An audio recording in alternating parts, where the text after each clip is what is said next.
Hello साथीहरू, यदि तपाईहरू विदेशबाट नयाँ मोबाइल ल्याइराख्नु भएको छ या नेपालमा नयाँ मोबाइल किनिराख्नु भएको छ भने यो भिडियो तपाईहरूको लागि एकदम महत्त्वपूर्ण हुनेछ।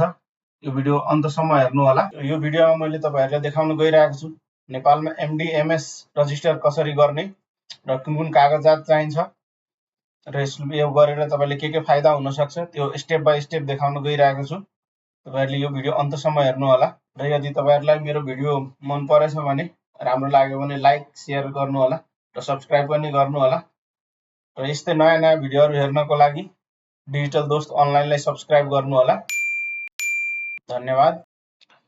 सबभन्दा पहिला गुगलमा गएर एमडिएमएस नेपाल सर्च गर्नु होला अनि यहाँ तपाईको यस्तो नेपाल टेलिकमको पेज खुल्छ। नेपाल टेलिकम अथोरिटीज भएको छ भने यहाँ एमडिएमएस मा खोल्नु होला अनि यहाँ यस्तो खुल्छ। यो खुलिसकेपछि यहाँ तपाईले हेर्न सक्नुहुन्छ आफ्नो मोबाइलको आइएमईआई एमडिएस मा दर्ता भए नभएको हेर्नुस्।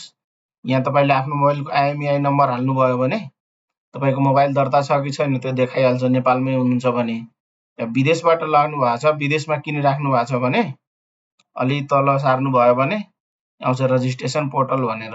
यो रजिस्ट्रेसन पोर्टलमा क्लिक गर्नु होला। यो रजिस्ट्रेसन पोर्टलमा क्लिक गरिसकेपछि तपाईले यस्तो इन्टरफेस खुल्छ। यो इन्टरफेसमा हेर्न सक्नुहुन्छ तपाईले individual registration, check individual registration status, lost solution registration, check lost stolen status, यो चारवटा छ। यसमा अब तपाईले इन्डिभिजुअल रजिस्ट्रेसनमा क्लिक गर्नु पर्यो। अब यसको चारवटा स्टेप हुन्छ। स्टेप 1 मा तपाईले आफ्नो इन्फर्मेसनहरु हाल्नु पर्यो अनि यो हेरौँ है पहिला के छ। पहिला मोबाइल डिटेलमा तपाईको आइएमईआई नम्बर, अहिले प्रत्येक सिममा प्राय मोबाइलमा दुईटा सिम लाग्ने हुन्छ अनि त्यही भएर दुईटै सिमको आइएमईआई नम्बर यदि चेक गर्न थाहा छैन भने *#060# हाल्नु भयो भने तपाईको मोबाइलको आइएमईआई नम्बर देखाउँछ। त्यो दुईटै नम्बर यहाँ हाल्नु होला अनि त्यसपछि यहाँ ब्रान्ड कुन मोडलको छ हालेर देखाउँछु तपाईहरुलाई। यहाँ हेर्न सक्नुहुन्छ यो सबै हालिसकेपछि आइएमईआई नम्बर हालिसकेपछि यहाँ तपाईको मोबाइलको मोडल नम्बर अनि ब्रान्ड अनि युज भएको छ कि छैन यो यस नो आफैले गर्नुपर्छ। अहिले मेरो युजमा छ, मैले यस गर्दिए अनि यो कन्टिन्यु गर्नुपर्छ। कन्टिन्यु गरिसकेपछि सेकेन्ड स्टेपमा गएपछि तपाईको इमेल भेरिफिकेसन भन्छ। अब तपाईले कुन इमेल हाल्ने हो आफ्नो इमेल आइडी हाल्नु होला। यो हालिसकेपछि तपाईको मोबाइलमा एउटा ओटिपी आउँछ। तपाईले यहाँ हालेको इमेल एड्रेसमा ओटिपी आउने हो है। ओके गर्नुभयो भने ठ्याक्कै यता इमेल आइपुग्छ। त्यो नम्बर मात्रै आउँदैन, अल्फाबेट र नम्बर मिक्स भएर आउँछ यसको ओटिपी। पहिलो स्टेप दोस्रो स्टेप कम्प्लिट भएपछि अब तेस्रो स्टेपमा हामी गयौं। तेस्रो स्टेपमा तपाईको please provide the detail of when and where did you come from Nepal. अब यहाँ तपाईले आफ्नो कुन देशमा हुनुहुन्छ त्यो देशको डिटेल हाल्नु होला।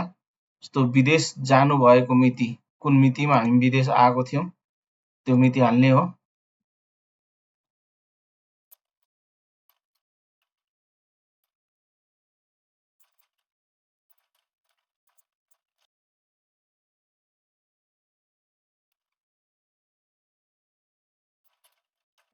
त्यसपछि आउँछ पर्सनल इन्फर्मेसन।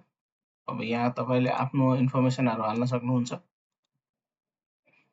आफ्नो इन्फर्मेसन हालिसकेपछि तर एड्रेस डिटेल हाल्नु पर्ने हुन्छ।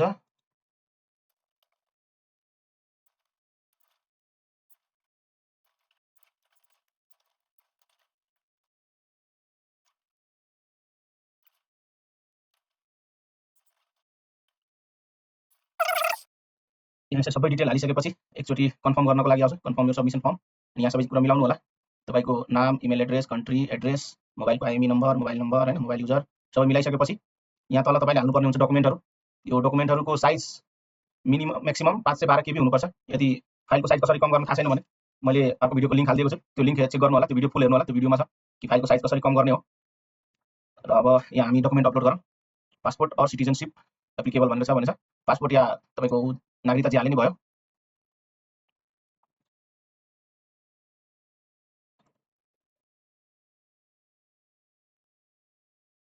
त्यसपछि छ passport page with arrival stamp और बोर्डिङ पास। यो दुईटा मात्रै जे पनि हाल्न सक्नुहुन्छ। अराइभल स्टाम्प लागेको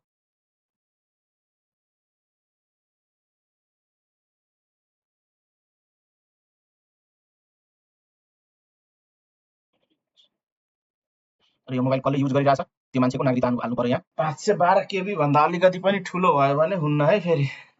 रजिस्ट्रेसन सक्सेसफुली यस्तो आउँछ। यस्तो भएपछि यो रजिस्टर्ड भयो तपाईको है। अनि तपाईले केही दिनपछि इमेल पाउनुहुन्छ। इमेल पनि आइसक्यो सायद। इमेल नै आइसक्यो। ल यो रजिस्ट्रेसन फुल कम्प्लिट भयो है। यहाँ टिकलेसरी तपाईहरुले पनि आफ्नो रजिस्टर गर्न सक्नुहुन्छ।